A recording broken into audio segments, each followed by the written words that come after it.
Okay guys, so here's review problem 60 and 61. So on 60, what they want you to do is factor. Now, hopefully you realize that these are perfect cubes. That's the key to success here. 64 is 4 cubed, 4 to the 3 power, and just like 27a cubed is really a 3a cubed.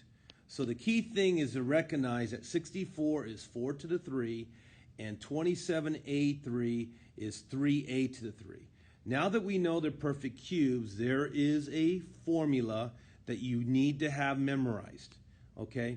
If I was to factor a cubed plus b cubed, in other words, I know it's a plus b times a squared minus ab plus b squared, okay? If it was a minus instead, this would just be a minus and this would be a plus. But everything else is done the same. So if you understand what I just did there, I'm basically going to take the 4, I'm going to take the plus, and I'm going to take the 3a. Half of it is done. In my next parentheses over here, it says I need to do a squared. So what's 4 squared? 16. I need to do a minus. Whenever this is plus, by the way, you're going to have a minus here. Okay? So little things like that you'll learn through practice. Now, what am I going to minus? AB. In other words, I'm just going to times 4 times 3a, which is 12a. And then finally, I'm going to do a plus b squared. What is 3a squared? That's 9a squared. And it's factored. Again, you've got to memorize how to factor cubes. And then you need to just recognize when you have perfect cubes. All right, let's look at this one here. We did synthetic in the previous video. So here's the setup. I'm just going to take the 2. I'm going to take the minus 3. I'm going to take the 2. I'm going to take the minus 8. And I'm going to take the minus 1. Leave a gap underneath. Do a little L bracket. Now here's the key thing. X minus 1 is positive 1. If this said x plus 1, then we would have done a negative 1. Okay, basically you just change the sign. Why? Because what does x minus 1 mean again? It means 1 minus 1 is 0, right? And so we're going to use a 1. So what we're going to do is bring down the 2. We're going to times, bring it back up there. Minus 3 and 2 is minus 1. We're going to times again, bring it up there. 2 minus 1 is 1. We're going to times again, bring it up there.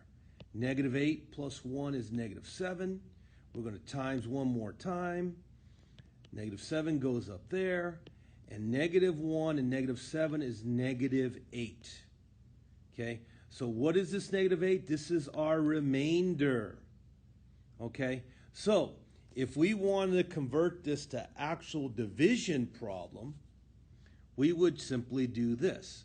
I would have said my answer is, here's what I refer to as the guts. It would be 2x3. Now, why did I know x3? Because x4 divided by x is an x3. And then this minus 1 would be a minus x2. This one would be a plus x, and then a minus 7. And then the minus 8 remainder means I'm going to do a minus 8 over, what did I divide by here? Was x minus 1. And this would be the answer you would get if you actually did long division. But as you can see, synthetic division is actually more efficient once you know how to use it. Once you practice enough and know how to use it. Okay? But anyways, hopefully you understand better how to do synthetic, and you also know your perfect cubes better again. Okay, just a quick reminder, 1 cubed is 1, 2 cubed is 8, 3 cubed, of course, is 27, 4 cubed we just did was 64, 5 cubed is 125, 6 cubed is 216, and generally that's the highest they go is 6. So if you know those 6 perfect cubes, you should always be able to factor a perfect cube.